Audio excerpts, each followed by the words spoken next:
Résumé du document La nomenclature douanière, fait par ChatGPT. Le document explore le concept de l'espèce douanière, une notion clé dans la classification des marchandises selon la nomenclature douanière.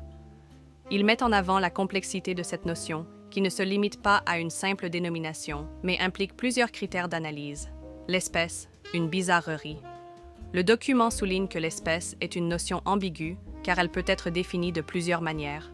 Par la dénomination attribuée aux marchandises, par les signes linguistiques désignant leur fonction principale, par leur analogie avec d'autres marchandises similaires en l'absence de signes linguistiques distinctifs.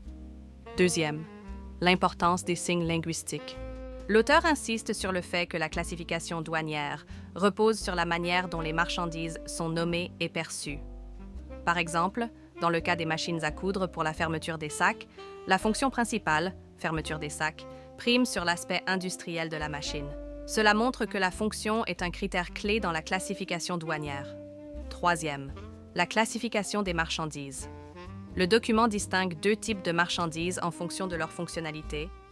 Marchandises à fonction distincte et complémentaire, exemple d'un récepteur avec un positionneur, où l'une des deux fonctions doit être prioritaire dans la classification. Marchandises à fonction distincte mais non complémentaire, exemple du printed. Packing film, un emballage qui remplit deux fonctions différentes, protection et information. Ici, la fonction dominante est celle du produit le plus élaboré. Quatrième, l'espèce des marchandises les plus analogues. Lorsque la dénomination ne suffit pas à classer une marchandise, la nomenclature exige une comparaison avec des produits similaires pour déterminer l'analogie. Cette analogie repose sur trois éléments: la dénomination, le caractère, l'utilisation. L'exemple des récepteurs et positionneurs d'antennes paraboliques illustre cette approche, où l'analogie est utilisée pour les regrouper sous une même classification. Cinquième conclusion. Le document insiste sur la nécessité d'une approche plus rigoureuse dans l'analyse des lignes tarifaires.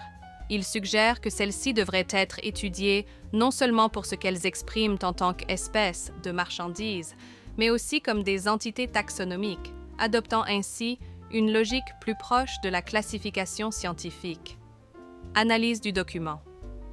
Le texte met en avant les limites et paradoxes de la nomenclature douanière. Il révèle plusieurs problèmes fondamentaux. 1. Une classification imparfaite.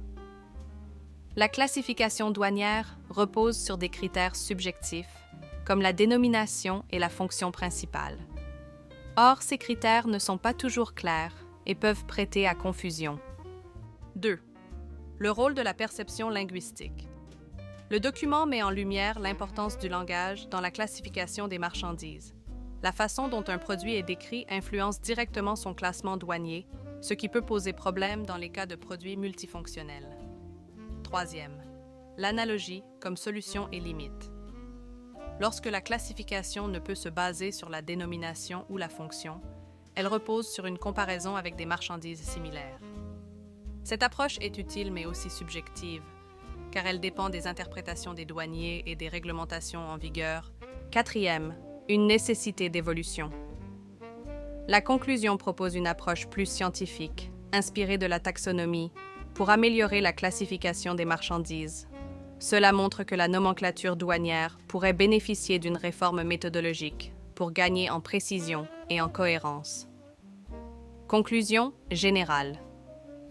Ce document met en évidence les défis de la nomenclature douanière, notamment la difficulté de classer certains produits en raison de leur multifonctionnalité ou de l'absence de critères clairs. 2. Souligne le rôle du langage et de la perception subjective dans cette classification et propose une approche plus rigoureuse, inspirée des sciences taxonomiques.